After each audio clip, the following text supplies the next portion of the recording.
Dento हलाल, India का वाहिद SLS free toothpaste. लौंग, नीम, इलायची, कलौंजी और कुदरती मिसवाक के अज्जा के साथ दांतों की तमाम बीमारियों के लिए फायदेमंद, हराम अशिया से पाक। डेंटो हलाल। यही नहीं और भी है बहुत कुछ। कलौंजी का सोप, सैफरॉन सोप और नबी रहमत का पसंदीदा खाना तलवीना। याद रखिए, हमारे प्रोडक्ट्स हैदराबाद के तमाम हलाल स्टोर्स पर दस्तयाब हैं। वंदे मातरम। जय हिंद। मैं साध्वी देवा ठाकुर, डायरेक्टर देवा। आप सभी गौ भक्तों को, राष्ट्र भक्तों को, देश प्रेमियों को भारत माता की जय। आइए आप सबसे रूबरू होने का कभी कभी मौका मिलता है और उस दौरान लोग कहते हैं साथी जी आए तो कुछ विशेष बात जरूर होगी। तो मैं आपसे बात करना चाहती हूँ।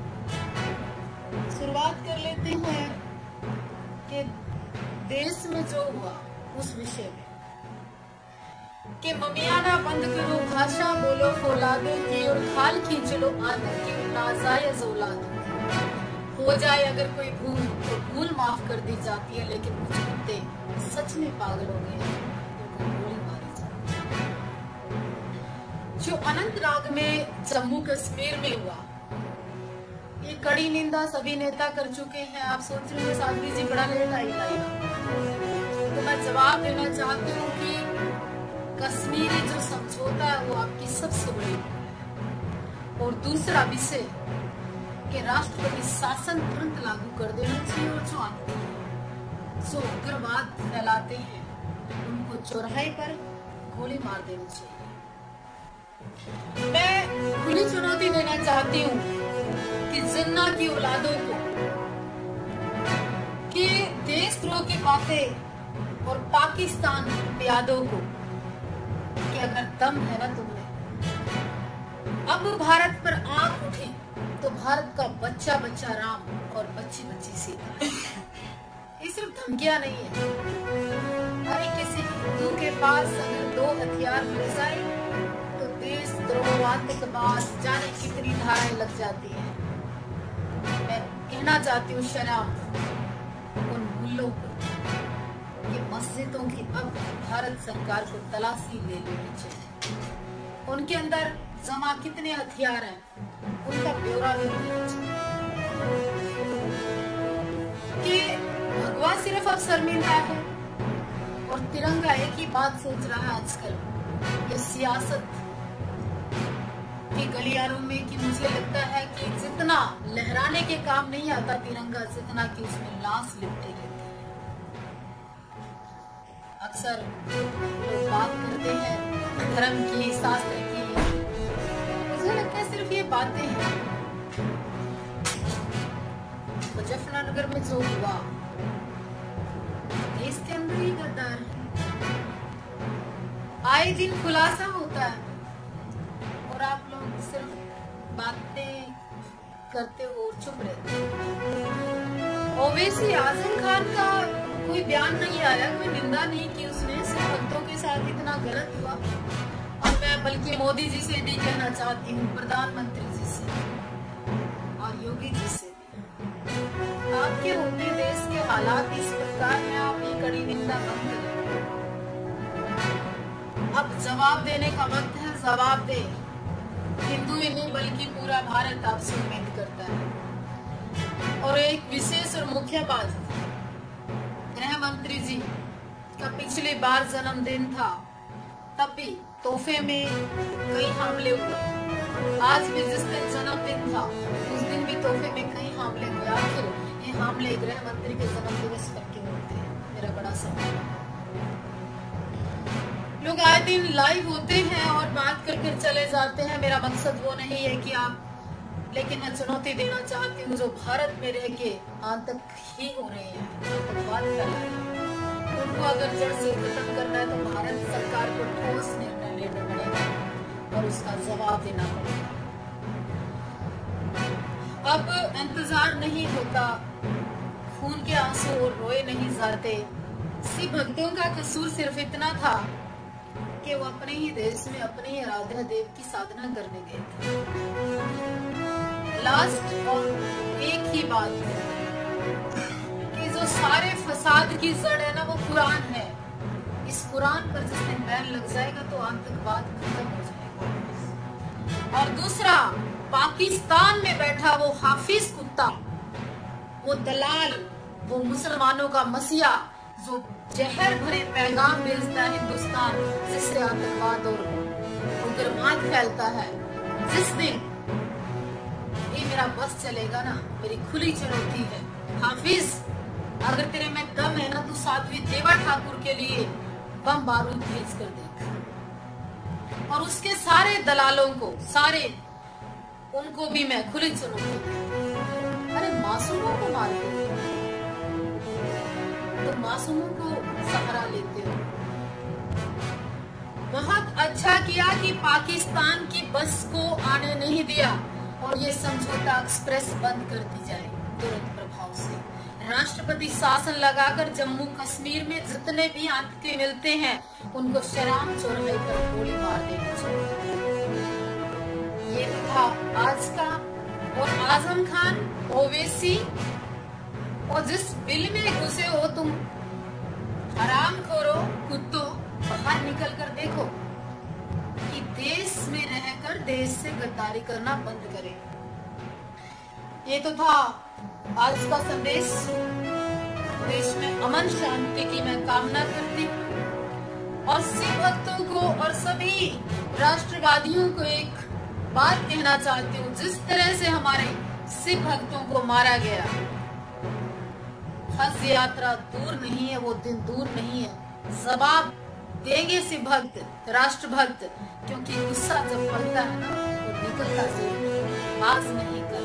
इसलिए इंतजार करिए, आप ज्यादा खुश मत होइए कि आपने सिख भक्तों को मारा या आतंकवाद इतना फैल रहा है। आप हमारे आसपास में रहकर आतंकी हो रहे हो तो दिल्ली से जाओगे, बॉम्बे से जाओगे, भारत से होकर जाओगे, कहीं और से नहीं जाओगे। इसलिए इंतजार करिए, जवाब से भक्त भी देंगे, राष्ट्रभक्त भी देंगे और गौ भक्त भी देंगे। और मोदी जी करमर्द प्रार्थना करती है साध्वी देवा ठाकुर कि अब बहुत हो चुका, जवाब देने का समय है। 10 सर लाने के लिए आपको प्रधानमंत्री की कुर्सी पर बिठाया समाज ने, जवाब दीजिए, हम सब इंतजार में हैं। जय हिंद, वंदे मातरम।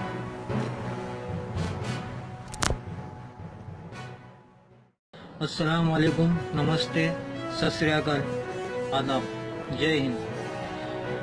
मैं आज इंडिया की जनता से, देश की जनता से ये सवाल करना चाहता हूँ और साध्वी देवा ठाकुर को एक जवाब भी देना चाहता हूँ कि अमरनाथ के वक्त जो हादसा हुआ, जो आतंकवादियों ने हमला करे, उस बस के अंदर जो बैठा था सलीम, जो ड्राइवर था बस का, उसने अपनी जान पर खेलते हुए उसने कुछ उसके बयान में कहा कि मैं सोते सोते बस को चला रहा था, लेट कर मैं बस को दौड़ा रहा था, चला रहा था, और उनकी जान बचाते हुए मिलिट्री कैंप तक पहुंचाया उसने।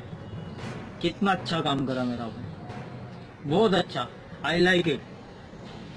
लेकिन उसके बाद आज ये हमारे देश के अंदर जो हालात चल रहे हैं, ऐसे वक्त में, ऐसे मौसम में, ऐसे वक्त के अंदर हमारे ये साध्वी देवा ठाकुर ने ऐसा भाषण दिया है मेरा भाई कि आपको क्या बताऊं। ये देश के अंदर आग लगाना चाह रहे, ये जहर उगल रहे। अरे कोई इनको समझाओ, अरे क्या कर रही है हमारी सरकार, क्यों नहीं इनको समझाता। अरे इन्होंने बहुत अच्छी बात कही कि आतंकवाद को पकड़कर जिन्होंने हमला करा वो आरोपियों को उनको पकड़कर बीच चौराहे पे गोली मारो। अरे इससे जो खतरनाक सजा हो वो दीजिए, गोली मार के तो एक ही में खत्म होने वाला काम है मेरा भाई। ऐसी सजा दीजिए कि दूसरी बार हमला करने के लिए सोचे, ऐसी सजा दीजिए। आप बोलते हो कि बीच चौराहे पे लाके गोली मार दो, अरे बहुत अच्छी बात है, लेकिन आप ये इसका इल्जाम मुसलमान के नाम पे क्यों डाल रहे हो, मुसलमान कौम के नाम पे क्यों डाल रहे हो। आप कह रहे हो कि इसका बदला लिया जाएगा, जो शिव भक्त थे वो उसका जवाब देंगे। अरे जो शिव भक्त होते हैं ना, जो दिल से शिव जी को मानते हैं, वो इंसानियत को देखते हैं, वो आपके जैसे नहीं होते हैं साध्वी जी। शिव भक्त असल है छत्रपति शिवाजी महाराज, शंभू राजे, ये शिव भक्त है जिन्होंने आज कैसे कैसे काम करे कि दुनिया याद रख रही। हाँ, ये होते हैं शिव भक्त। आप ऐसी बात करते हो, आपको तो पहले बात बोलने आता नहीं है, मुंह में आया बोल दिया। अरे यार ये कोई बात है यार।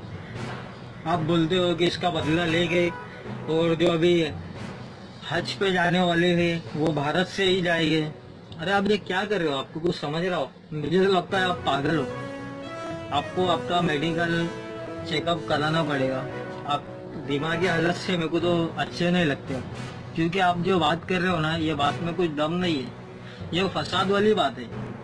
इसमें आप हिंदू भाइयों को जबरदस्ती घसीट रहे हो, हालांकि वो है ही नहीं, उनका आप जबरदस्ती घसीट रहे हो, उनका नाम भी इसमें डाल रहे हो, आप वो अकेले, लेकिन बदनाम कौम को कर रहे हो। बहुत गलत बात है। देखो, आतंकवाद के खिलाफ इंडिया का हर मुसलमान है, जगह जगह पे निषेध हो रहा है, दिल्ली के अंदर, यहाँ वहाँ, हमारे थाना के अंदर हमारी संगठन ने उसका निषेध करी। मैंने खुद, मेरे हाथ से लेटर जब ISIS का हुआ था, जुनैद बगदादी का हुआ था, तो मेरे पुलिस थाना के अंदर मैंने लेटर दिया उसके निषेध का, कि उसका हम पुतला जलाएंगे जुनैद बगदादी का। तो आतंकवाद के खिलाफ तो हर मुसलमान है, लेकिन फिर आप आतंकवाद के लिए क्यों मुसलमान को दोष देते हो? मेरा ये सवाल है। देखो, इंडिया की जो जनता है ये चूतिया नहीं है, समझदार है। ये आपको समझना चाहिए कि जो आप जो बोल रहे हो ये कितनी खतरनाक बात है, कितनी गलत बात है। और आपने ये भी कह दिया कि सारी फसाद की जड़ कुरान शरीफ है, उस पे बैंड लगा दी जाए। अरे जिंदगी में नहीं होने वाला है, कितने बैंड लगाने वाले आके चले गए, साध्वी जी चले गए। ये उसका कलाम है और उसकी लाठी में आवाज नहीं है, कहाँ पर जाओगे मालूम भी नहीं पड़ेगा, समझ रहे हो? क्योंकि ये कुरान शरीफ कितनों के दिलों के अंदर, हर बच्चे के दिल के अंदर, हर पढ़ने वाले के दिल के अंदर, करोड़ों खरबों अरबों लोगों के दिल के अंदर ये कुरान शरीफ है। तुम अगर कुरान शरीफ की किताब पे बैंड लगा सकते हो तो दिल के अंदर कैसा बैंड लगाओगे? साध्वी जी जरा सोचिए। मुझे इसलिए आप डैमेज लग रहे हो, मेंटल लग रहे हो साध्वी जी, आपकी बात में दम नहीं है। आप खाली आपकी पब्लिसिटी करने के लिए बोल बच्चन दे रहे हो। क्या होता है ये बोल बच्चन से? अरे बंद करो, साध्वी हो तो प्रार्थना करो, भगवान की इबादत करो, इससे अच्छी और क्या चीज हो सकती है? बोल बच्चन तो झूठे झूठे मत दो, पब्लिक को गुमराह मत करो, इंडिया की पब्लिक को गुमराह मत करो, पब्लिक सब जानती है, समझ रहे हो ना साध्वी जी? और मेरी ये तमाम लोगों से दरख्वास्त भी है भाई, ये सब ऐसे भाषणों पे गौर ना दे। आप खुद समझदार लोग हो, आप खुद समझ सकते हो कि ये क्या चीज हो रही है और ये पहलू को किस तरफ लिया जा रहा है, कौन सी नजरिए से देखा जा रहा है। कि जब आज पूरी कौम मिलकर, हर इंसानियत, इंसान जो इंसान होता है उसके अंदर इंसानियत होती है, उसे कहते हैं बीइंग ह्यूमन, उसके अंदर इंसानियत होती है और इंसानियत हमेशा इंसानियत का साथ देगी। जैसा मिसाल है ना, खून खून का साथ देता है, तो हमारे अंदर भाई खून ही है। ऐसा तो नहीं कि हमारे हिंदू भाइयों के अंदर पानी है और मुसलमान भाइयों के अंदर खून है, नहीं भाई, सेम है ना, सेम है। अरे दवाखाने में आप खुद देखते हो ब्लड की जरूरत होती है, तो क्या मुसलमान हिंदू को ब्लड नहीं देता? हिंदू मुसलमान को ब्लड नहीं देता? तो जरा समझो। और माशाल्लाह हम समझदार है ही, लेकिन क्या करें ये ऐसे साधु लोग जो अपने आप को बोलते हैं साधु, संत, भगवान की प्रार्थना करने वाले। लिबास तो देखो ऐसा साधु वाला पहना है, अरे जैसा बहुत पाए दर्जे के साधु है, लेकिन क्या भरा है अंदर? नफरत है। नफरतों से दिल टूटते हैं और मोहब्बतों से दिल जुड़ते हैं। तो दिल जुड़ाओ, इंडिया को जुड़ाओ। I proud to be Indian. हमको इंडिया को एक करना है, हिंदू मुसलमान की एकता ये इंडिया की ताकत है। हमारी कमजोरी को बाहर देश में मत जाहिर करो कि आपस में लड़ रहे हैं। अगर हम आपस में लड़ते लड़ते ये लोगों को दिखाएंगे तो कोई भी मुल्क भाई, सोचो ना, जब हमको कमजोर समझ लेगा तो हमारा क्या है भाई? इसके लिए भाई आपसे विनती है, गुजारिश है, दरख्वास्त है कि ऐसी सब चीजों में मत पड़ो, अपने टाइम को खराब मत करो, अपने कानों को खराब मत करो। एकदम एकता बनाए रखो, एकता के साथ चलो। जय हिंद।